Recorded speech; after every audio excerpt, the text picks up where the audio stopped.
ટીવીના સમાચાર સાથે હું છું જિજ્ઞાસા। સમાચારમાં સૌથી પહેલા વાત કરીએ મતદારોના મિજાજની તો એક સમય દેશનું માન્ચેસ્ટર ગણાતા આપણા અમદાવાદમાં કાપડનો ખૂબ મોટો વેપાર છે।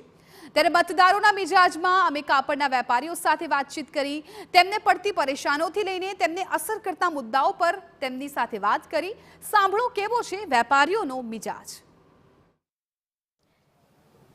नेता केवा होवा जोईए?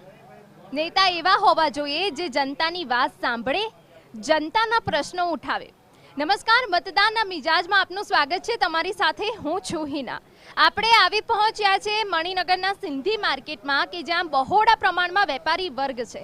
तो वेपारी वर्ग आ वखते शुं मानी रह्या छे, તેમના માટે કેવા નેતાની પસંદગી કરવામાં આવશે કે તેઓ શું માને છે કે કોણ જીતશે? તો આવો સીધા જ તેમની સાથે આપણે વાતચીત કરીએ।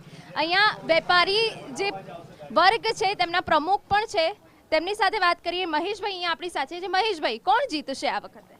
આપણે તો મોદી સરકાર, બીજેપી। કેમ?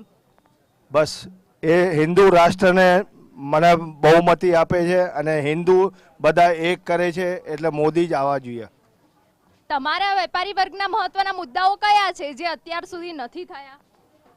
મુદ્દાઓ તો આમ જોવા જોઈએ તો ઘણા છે, પણ હવે સરકાર પાસે જ્યારે ટાઈમ મળશે તો અમારા મુદ્દા બી પાર પાડશે। એક તો અમારી સિંધી માર્કેટમાં મણિનગરમાં મોટી સમસ્યા છે પાર્કિંગની, સમજ્યા ને? એટલે પાર્કિંગ અમારે સુવિધા કરી આલે, ગ્રાહકની સુવિધા એ બહુ મહત્વની છે, એમાં કસ્ટમરને બહુ હેરાનગતિ થાય છે।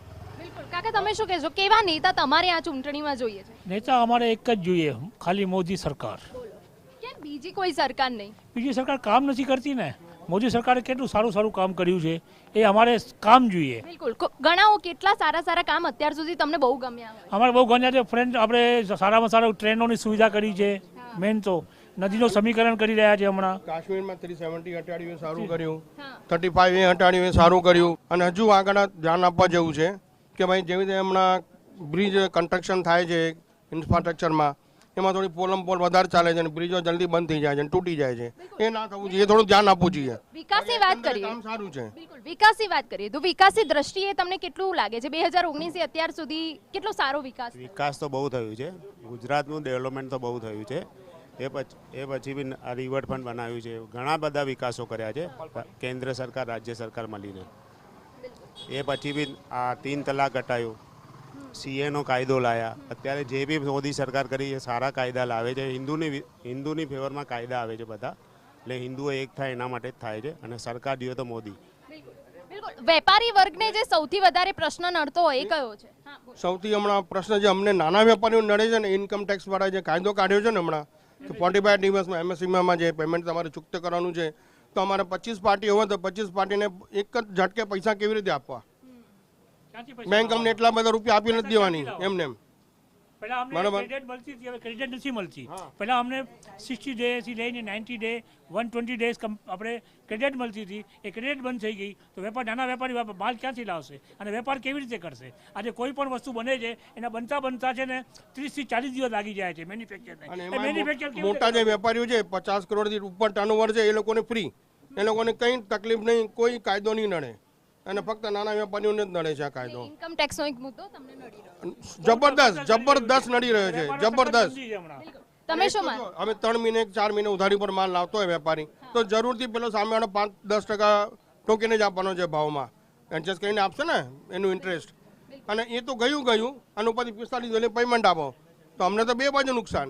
એક બાજુ 5% વધારે આપ્યા અને એક બાજુ વહેલું પેમેન્ટ આપ્યું, શું ફાયદો પડ્યો અમને? એટલે મુદ્દાઓ તો ગ્રાહક અને વેપારીની વચ્ચે આ ટર્મ્સ કન્ડિશન હોય છે, તો ઇન્કમ ટેક્સમાં ફાચર મારવાની જરૂર જ નથી ને। એનું શું, તમે જાણો હું જાણું, તમને પોસાય છે, માલ આપો છો, મને સારું લાગે તો હું લઉં છું, તેમાં કાયદાની કોઈ જરૂર જ નથી। આ ચૂંટણીમાં તમને શું લાગે છે? આ ચૂંટણીમાં 2024માં મોદી સાહેબ જ આવશે। તમે સંતુષ્ટ છો અત્યાર સુધીની સરકારે જે કામ કર્યા? ના, 50% છે। 50% ક્યાં બાકી રહી ગયું? 50% ઘણું બધું બાકી છે। જેમ કે હજી વિકાસ હજી નથી થયું, જેટલું જોઈએ હજી વિકાસ નથી થયો। મોંઘવારી દિવસે વધતી જાય છે। આજની તમે કરિયાણાની વસ્તુ જુઓ, જે વસ્તુ 40 રૂપિયામાં મળતી હતી આજે 150 થી 200 થી ઉપરની રેટમાં જતી રહી છે। કાપડના ભાવ ડબલ થી ટ્રિપલ થઈ ગયા છે, એમાં વેપારીઓને તો કોઈ ફાયદો થયો જ નથી બિલકુલ।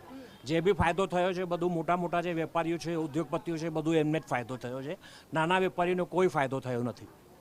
એમાંથી અમે અસંતુષ્ટ છીએ બિલકુલ. અને વેપારીઓને હજી અમને લાગે છે કે ચૂંટણી પછી હજી કડક કાયદા મળશે, એટલે એના માટે મોદી સરકારને કંઈ વેપારીઓને સહાયતા મળે અને વેપારીઓ માટે કંઈ સારું થાય એના માટે પગલાં ભરવા જોઈએ. મહેશભાઈ, જે રીતે આ તમારા વેપારી વર્ગના જે પણ છે બધા વેપારી કહી રહ્યા છે કે પ્રાથમિક સુવિધાઓનો અહીંયા ક્યાંક ને ક્યાંક અભાવ છે, કેટલા ટાઈમથી રજૂઆત કરતા આવ્યા છો અને હવે શું આશા રાખો છો કે આ બધા પ્રાથમિક જે સુવિધાઓ છે એ પૂરેપૂરી મળી રહેશે, કોઈ પણ ખામી નહીં આવે? ના, અમારી તો બધે દર વર્ષે અમે એમને રજૂઆત તો કરીએ જ છે અને અમને થોડી ઘણી સુવિધાઓ કરી આલે છે, પણ જે સુવિધા જોઈએ એ હજુ અમારી પૂરી કરી નથી.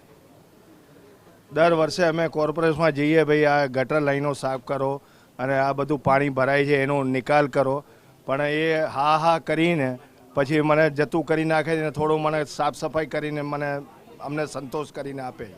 કોર્પોરેશન અમને બેનિફિટ આપતી નથી જેટલું જોઈએ. અહીંયા 5,000 બાકી હોય ને વેપારીના તાળું મારી દે સીલ કે પૈસા ભરો, 10,000 બાકી હોય તો સીલ મારી દે, અને જેના કરોડોના લાખો રૂપિયા બાકી હોય એને કંઈ નહીં. હવે સરકાર પાસે શું આશા છે આ ચૂંટણીમાં? બસ આશા છે અમારે વેપારીનો જે બી છે મસલો એ પૂરો કરે, અને સરકાર તો સારી જ છે અને અમારા ઉપર ધ્યાન જરૂર આપશે એવી અમે અપેક્ષા રાખીએ છીએ. એટલે વેપારી વર્ગના પોતાના અલગ અલગ મુદ્દાઓ છે, ક્યાંક પ્રાથમિક સુવિધાનો મુદ્દો છે, તો વેપારીઓને જે મોંઘવારી છે તે પણ ક્યાંક ને ક્યાંક કાપડ બજારમાં નડી રહી છે. હવે આવનારી ચૂંટણીમાં તેમને રાહત મળશે કે નહીં તે જોવું રહ્યું. હિના ચૌહાણ સાથે camera person Natwar Parmar, TV9 Ahmedabad.